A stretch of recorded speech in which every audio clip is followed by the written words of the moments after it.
Olá, espero que todos estejam bem. Fazer a nossa primeira aula de cozinha fria à distância, né? Nossa primeira videoaula. Espero que semana que vem volte tudo ao normal, mas a gente vai informando vocês sobre aula prática e etc, tá?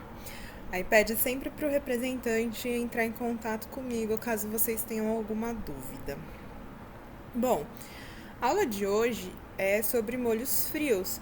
Nós realizamos no período noturno já a aula prática de molhos frios, no período matutino é a próxima aula prevista, tá bom? Para o pessoal do matutino a gente vai ter que rever depois as nossas aulas práticas, como é que elas vão ficar, né? Porque são quinzenais. Bom, vamos voltar aqui para nossa aula, depois a gente resolve esses problemas práticos. Falar dos principais molhos frios com que a gente trabalha, né? Na cozinha fria são as emulsões frias, os molhos à base de laticínios, as salsas, tipo o nosso vinagrete do churrasco é uma salsa, né? O pico de galo da aula prática também é uma salsa. Coulis, que geralmente é um purê ou uma pasta, né, feita à base de frutas. Molhos de cobertura. Ragu é um molho de cobertura, dependendo da cozinha, pode ser que esses molhos fiquem para o pessoal do GARD fazer. E alguns molhos específicos, tá? Vamos falar um pouco sobre os molhos para salada. Embora a gente tenha visto aqui anteriormente, não são só molhos para salada que a gente faz, tá bom? Geralmente, os molhos para salada, eles são derivados ou do vinagrete ou da maionese. Na aula de saladas, a gente vai falar um pouco mais sobre essas derivações. E já falo o que é emulsão. Mas antes da gente falar do que é emulsão, gostaria de falar dos dois principais ingredientes que a gente usa para temperar a salada, que por acaso são a composição do vinagrete. Limpem da cabeça o vinagrete do churrasco. O vinagrete do churrasco, a partir de agora, a gente chama de salsa, beleza? Eu tô ouvindo todo mundo falar, beleza. Vinagrete aqui pra gente vai ser a mistura de um ácido, né, um vinagre, um limão, com um óleo, geralmente o azeite, tá? O tipo de óleo e ácido que são mais usados vai depender do prato e também do seu toque de chefe, né, do estilo do chefe, o que ele tá buscando com aquilo. Falei para vocês que o óleo mais usado é o azeite, porém, pode ser que a proposta do chefe não combine em utilizar um óleo que é de origem mediterrânea. Talvez ele queira valorizar produtos regionais, dar sabores diferenciados, dar um toque oriental. Aí vai depender do estilo, tá? Mas vamos falar do azeite porque ele é o de praxe, tá? Ele é o mais usado porque ele tem muito sabor e ele tem muitas vantagens nutricionais, principalmente em se tratando de saladas. Por quê? Porque ele é um óleo insaturado. O que isso significa? Significa que ele não tem todas as ligações de carbono e hidrogênio, então ele não é um óleo hidrogenado ou saturado. Saturado é porque ele encheu de ligações. E esse tipo de óleo, nem precisa saber muito desse negócio de ligação química, né? Porque a gente faz gastronomia porque não gosta de química, brincadeira. Hoje tem que tomar cuidado com o que fala que tá gravado, né?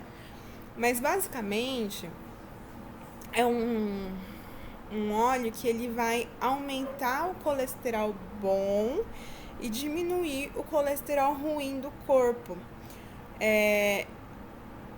Em miúdos, vamos dizer assim, né? Que ele é como se fosse um detergente para o corpo. Ele limpa o nosso sangue, né? Então, ele é nutricionalmente importante. Por quê? Porque apesar do pessoal falar que não é para comer gordura, não é que não é para comer gordura, é para maneirar, porque a quantidade de gordura diária que a gente precisa é pouca, mas a gente precisa diariamente, e elas não devem ser saturadas, porque essas sim podem entupir veias, tá? Esse é o grande problema. Elas podem entupir veias, e quando entope veia pode te dar um problema cardiovascular, pode te dar um infarto, pode te dar um derrame, ok? Então, por isso que ele é o mais indicado para utilizar em saladas, principalmente porque a gente vai utilizar ele cru. A partir do momento que a gente aquece, essas ligações de carbono e hidrogênio, elas vão se completando, né? É, a gente vai ter um óleo hidrogenado, saturado, ok? E ele é saboroso, né? É um produto saboroso. Quais são os tipos de azeite? O extra virgem, que é a primeira prensagem a frio da azeitona. Ele tem aquela tonalidade mais escura e ele é bem saboroso. Então, quando vocês virem um azeite muito, muito escuro, provavelmente ele é muito, muito puro, tá? Ele costuma ter uma acidez menor que 1%. A gente usa ele em produtos sem cocção, geralmente em molhos para salada, é o mais indicado. Apesar do sabor ser muito forte, às vezes ele pode apresentar algum amargor que não é interessante para aquela salada, mas já já a gente fala sobre essa questão de equilíbrio. E obviamente que a gente não vai cozinhar um azeite que provavelmente vai ser muito mais caro do que qualquer outro tipo de azeite, né? Sendo que a gente pode usar um mais barato para fazer esse tipo de produção que vai passar por alta temperatura. Então a gente finaliza pratos, usa como acompanhamento de pão. Então, um bom azeite, a gente pode só jogar um fio de azeite num bom pão e servir ali como um petisquinho, tá? No início da refeição ou até mesmo em sanduíches. Não deve ser aquecido, porque todas essas propriedades de antioxidante que eles têm, né? Eu falei mais da questão de gordura saturada e insaturada, mas ele também tem propriedades antioxidantes, ele tem nutrientes que são importantes ao nosso corpo. Elas vão ser perdidas durante a cocção, tá? Então, a gente tem que aprender também a valorizar o produto usando ele da maneira adequada. Então, não adianta ter aquele baita daquele azeite super caro e tal e usar ele da maneira errada, ok? Bom, o azeite virgem ou comum, ele é a segunda prensagem do azeite, da azeitona. Então, prensou a azeitona, saiu o extra virgem. Na segunda prensagem, né, aquela torcida, vamos comparar com, sei lá, um pano úmido, né? Primeiro sai aquela água, né, e depois você vai apertando para secar o máximo possível. Essa é a segunda prensagem. Ele já tem uma acidez maior, né, entre 1,1 e menos de 2%. E também é chamado de azeite virgem ou comum aquele extra virgem que tem algum defeito, né, nas questões sensoriais que tenha sido detectado por algum especialista em vinho. Esse virgem ou comum, aí beleza usar em cozimentos e frituras. Até porque na segunda prensagem, às vezes é necessário aquecer para conseguir retirar, né, a gordura restante da azeitona. Bom, sem especificação nenhuma, geralmente ele é o óleo de oliva virgem com azeite refinado, ou até mesmo com óleo de soja aqui no Brasil, né? Então, quando você refina algum óleo, você vai acabar usando alguns solventes e aí ele já não é um produto super natural, né? Já vai ter alguns processos industriais aí no meio, tá certo? E aí esse não é muito legal, não, né? A gente não aconselha muito. Até porque é só, tipo, pra inglês ver. Porque não vai ter aquele sabor, não vai ter aquele aroma, né? Não vai ter acidez. Enfim, não é a mesma coisa. Não adianta falar que não é. E na Europa tem um tipo chamado neutro, que aí já é uma extração química do próprio bagaço da azeitona que já foi descartado. Então passou pela primeira prensagem, passou pela segunda prensagem e aí já não tem mais como fazer essa prensagem mecânica, aí vai fazer uma extração química, tá? Aqui do lado eu coloquei outros óleos que podem ser utilizados, né, na cozinha fria em geral, mas principalmente em saladas, que é o óleo de nozes, o de amendoim, o de milho, de semente de uva, de amêndoa, semente de papoula, girassol, avelã. Eles podem dar uma... É aquilo que eu falei, né? Que dependendo do cozinheiro, do chefe que está montando aquele prato, ele talvez, na verdade, queira dar um outro tchan pro prato dele. E aí o azeite já não combina muito. Óbvio que o de milho, o de girassol, né, já estão batidões. Outro que tá se usando, não é que tá usando muito, né, mas que o pessoal tá utilizando um pouco mais ultimamente é o óleo de algodão, tá? Tá se popularizando um pouco mais. Outro produto que a gente usa é o vinagre, que ele é um produto da fermentação do vinho. Veja, o vinho é um produto da fermentação da uva e o vinagre é da fermentação do vinho. Como que é realizado o processo de produção do vinagre? Então aqui eu tenho o vinho branco ou tinto. Ele vai passar por um processo de fermentação em barril de carvalho, onde é adicionado uma bactéria que eles chamam mãe do vinagre. E essa bactéria, ela vai fazer uma fermentação que vai produzir ácido acético. Então, essa bactéria vai pegar o álcool e transformá-lo em ácido acético. Ela vai consumir esse álcool e transformar em ácido acético. Por isso que o vinagre não é alcoólico, né? Justamente porque foi transformado o álcool. Ó, veja bem, na fermentação do vinho, até acho que, não sei se vai ficar mais claro, vai piorar. Na fermentação do vinho, as uvas, elas passam pela fermentação da seguinte maneira. Não vou lembrar, nem é que eu não vou lembrar o nome, é que eu não consigo falar o nome do saquaroma, enfim, da bactéria. Da bactéria não, desculpa, é da levedura, é um fungo, tá? Então, essa levedura, ela vai consumir o açúcar da uva e transformar em álcool, que é a fermentação alcoólica. Então, temos o vinho fermentado, né? Foi feita a fermentação alcoólica. Então, essa mãe do vinagre é uma bactéria, já não é uma levedura. Ela vai consumir esse álcool e fazer a fermentação acética, ou seja, produzindo o ácido acético. Por isso que o fermento, por isso que o vinagre tem aquela acidez muito, muito presente, muito mais forte, tá? E não é alcoólico. Veja esses bichinhos maravilhosos que transformam tudo em coisas muito, muito legais, tá?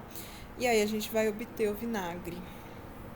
Assim, vamos deixar claro também, né, que a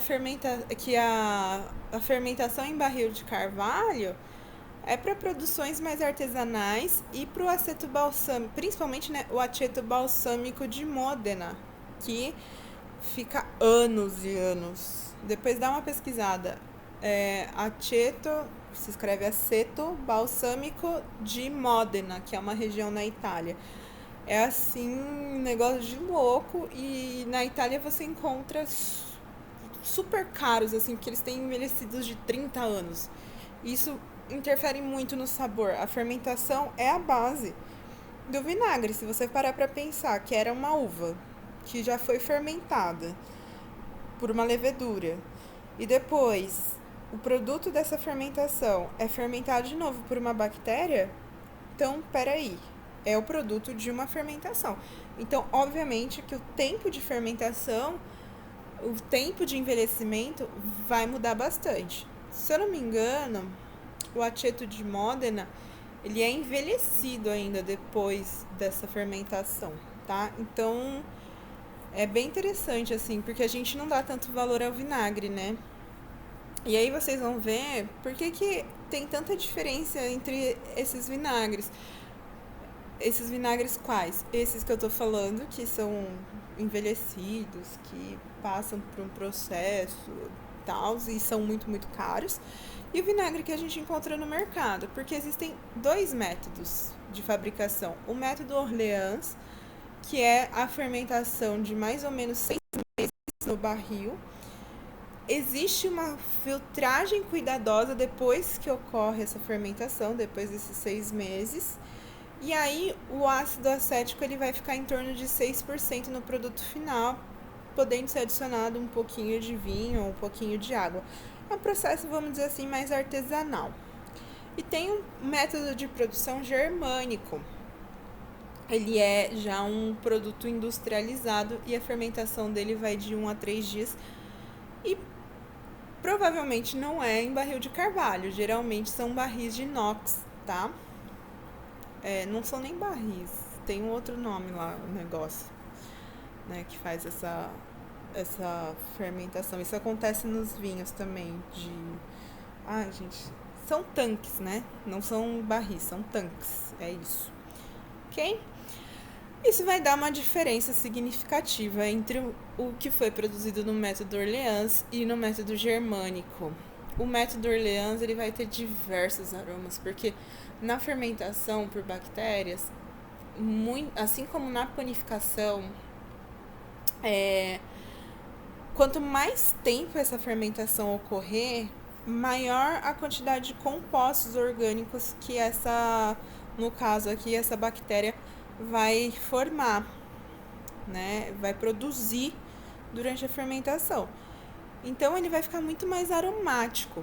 O que é feito no método germânico, que é o que a gente compra no mercado, ele é ácido e pronto. É aquela, você toma uma porrada de acidez na boca, entendeu? Que é o que a gente chama de punch.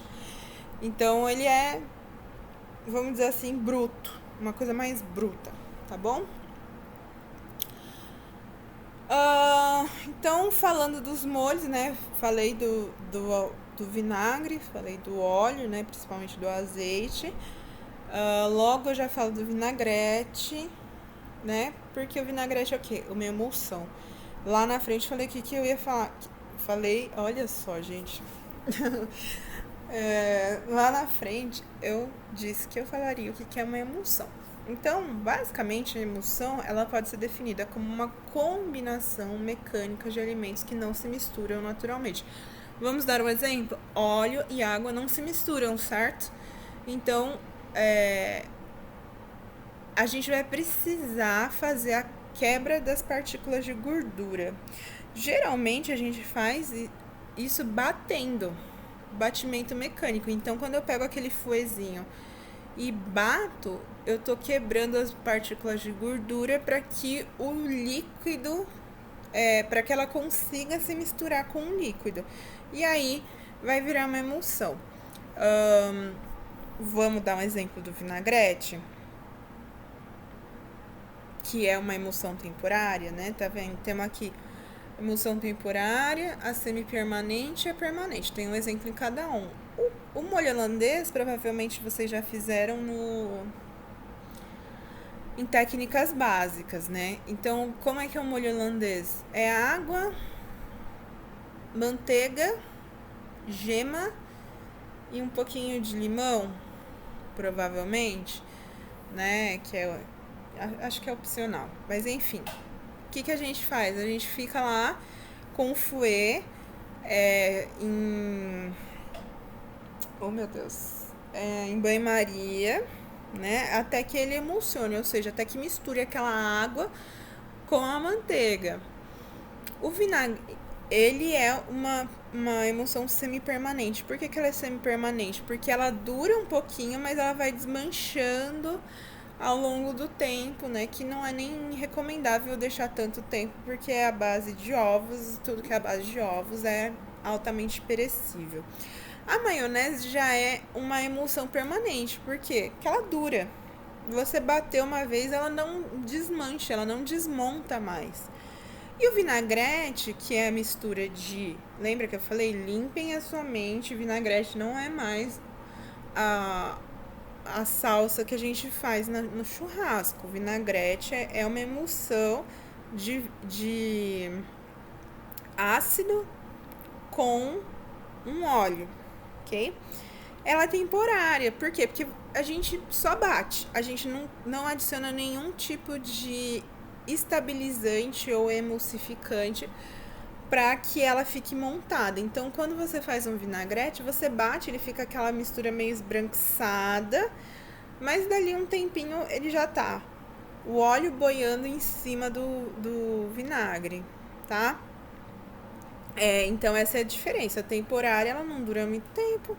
A semi-permanente, ela não é para sempre, mas ela dura um pouco mais do que o vinagre, do que a temporária. E a permanente, ela não desmonta mais. Uma vez montada a maionese, ela não vai separar o óleo do restante dos componentes, tá? Então, vinagrete. Vinagrete, ele é o rei da salada, né? Olha só. O que acontece? Por que eu falo que ele é o rei da salada? Porque quando não tem nada na salada, o que eles te dão? Azeite, né? Em restaurante ou até mesmo em casa. Azeite e vinagre. Aí você tempera com um pouquinho de sal, alguém bota uma pimentinha do reino e aí tá pronto. Mas existe um jeito certo de fazer salada também. Deixa eu só falar isso antes, porque senão eu viajo, né? Dá para fazer inúmeras variações de acordo com o óleo, de acordo com o ácido que você vai usar, de acordo com as especiarias, ervas. Você pode adicionar várias coisas, tá? Usa para salada? Usa, mas também pode usar em marinada, né? Você pode marinar um frango, por exemplo, um peixe, por exemplo, né? Saladas à base de massa, alguns grãos, vegetais. Então ela combina bem. O vinagrete, ele é uma coisa muito simples, mas é uma coisa extremamente saborosa se feita na proporção correta. E vejam aqui atrás, ó, que tem um limão siciliano. Provavelmente essa emulsão ela foi feita à base de limão siciliano. Logo, ela já te dá uma coloração bem amarelada, uma acidez diferenciada do que se fosse um limão Tahiti e diferenciada do que fosse um vinagre. E também, dependendo, vocês viram que vinagre não é tudo igual, dependendo do vinagre, você vai ter um sabor ou uma coloração diferenciado. O aceto balsâmico é aquele vinagre bem escuro, é uma cor de vinho bem escura assim, e ele é até espesso, né? Ele chega até a ser meio cremoso.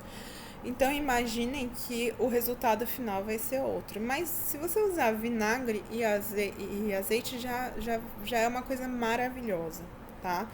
Se você usar limão e azeite, na minha opinião, fica mais gostoso ainda, tá? Então qual que é o segredo do vinagrete? É a proporção dele.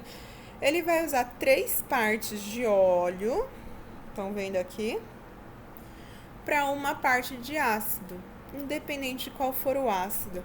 E aí você bate. Hoje em dia, o método clássico de bater é com fouet, ou com garfinho.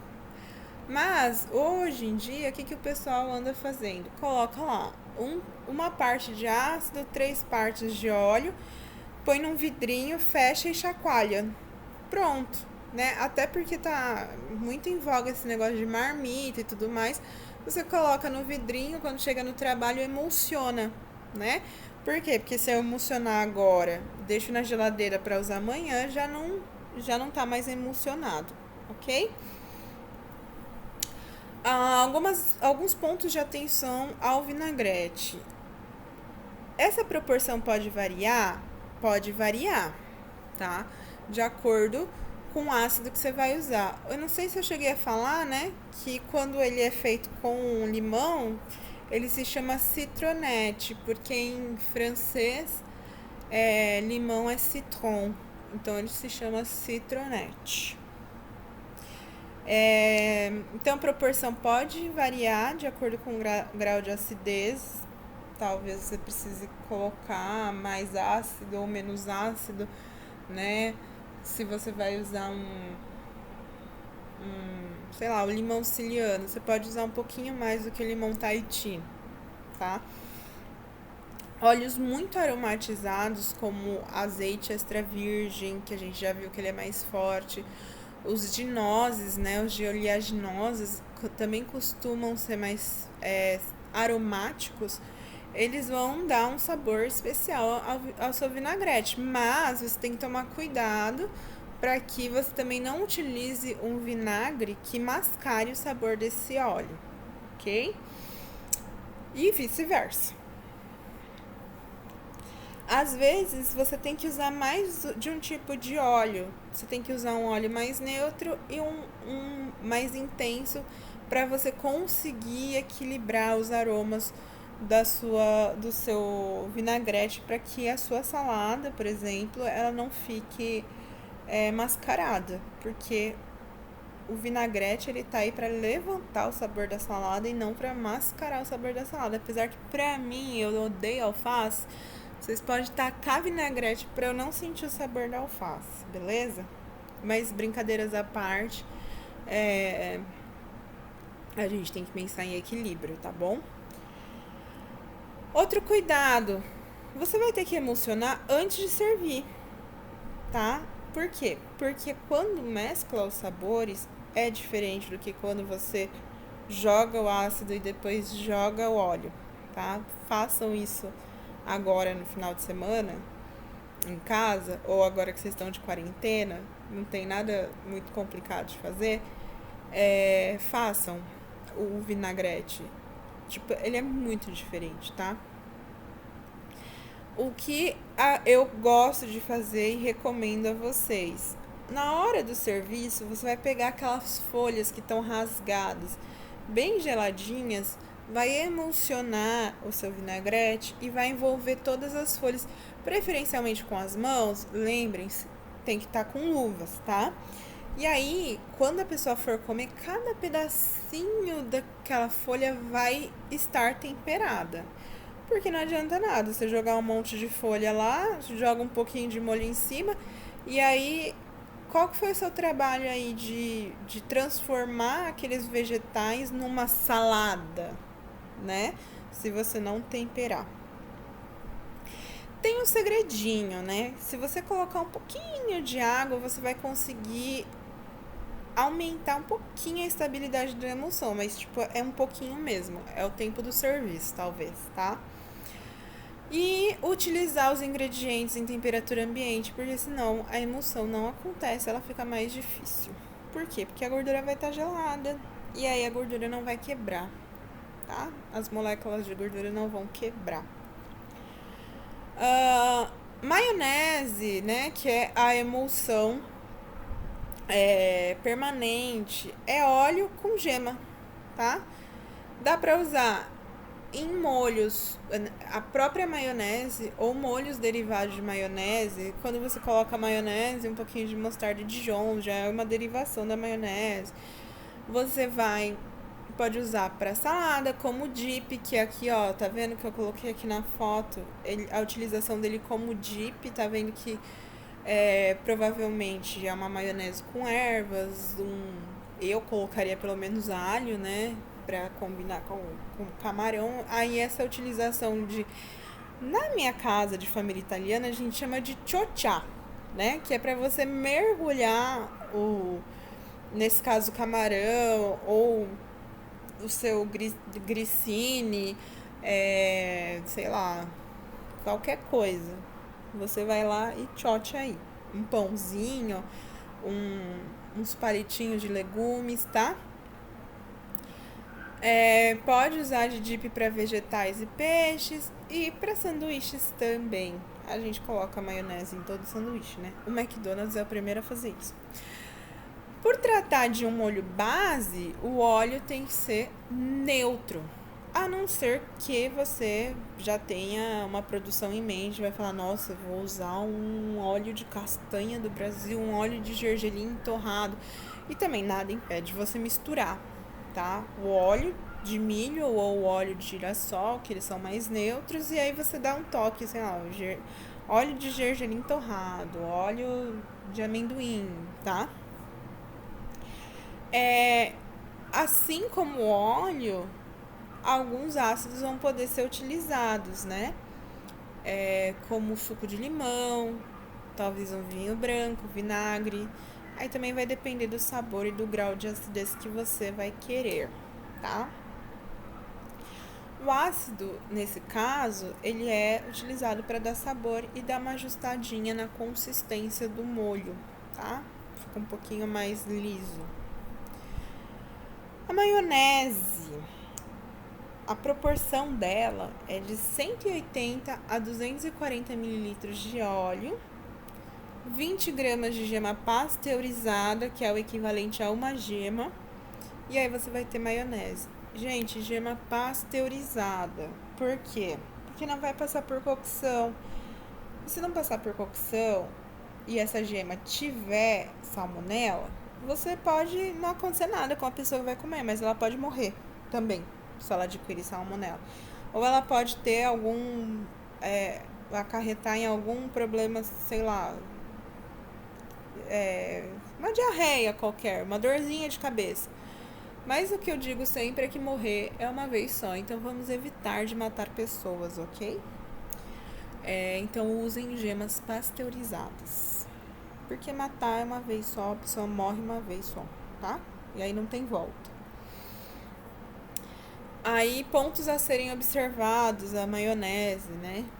A lecitina, que é uma proteína que contém na gema do ovo, ela é um emulsificante natural e também é um estabilizante natural. Então, o molho vai ficar permanente por causa dessa gema, tá? Os ingredientes também, nesse caso, devem estar na temperatura ambiente. Por quê? Porque você vai quebrar mais fácil as moléculas de gordura, tá? Ela deve... O resultado final dela é cremosa e amarelo pálido. E quando você derrama assim da colher, ela tem que dar uma espalhada, ligeiramente espalhada, tá? Não é para espalhar demais, mas ela também não precisa ficar super montada, né? Ela tem que ter uma acidez para que tenha sabor, mas não é o foco dela. Diferente do vinagrete, que tem uma acidez maior, tá? E aí, a gente também consegue explicar por que o vinagrete ele não fica permanente, porque ele não tem um estabilizante, no caso aqui, que é a lecitina, tá? Nesse caso também, se você colocar um pouquinho da água nas gemas, a emulsão vai ficar um pouquinho mais fácil de acontecer. E como é que a gente faz? A gente vai adicionando o óleo aos poucos, tá? Se for muito rápido, o molho não vai ficar montado, ele vai ficar quebrado, beleza? Pessoal, essa foi a nossa aula de hoje. Guardem esses conhecimentos, porque a gente vai construir esses conhecimentos aos poucos. São bases da cozinha fria que a gente vai utilizar mais pra frente. Já na próxima aula de saladas a gente vai utilizar, tá? Eu espero que até semana que vem a gente já esteja de volta nas cozinhas. Mas aguardem novas informações. Enquanto isso, mantenham o AVA de vocês em ordem. Façam o desafio nota máxima. Vamos deixar organizada a nossa vida. Aproveitar essa clausura, essa quarentena para isso, tá? Mantenham a higiene de vocês e lavem as mãos, por favor, tá? Muito obrigada pela atenção, pela aula e até a próxima.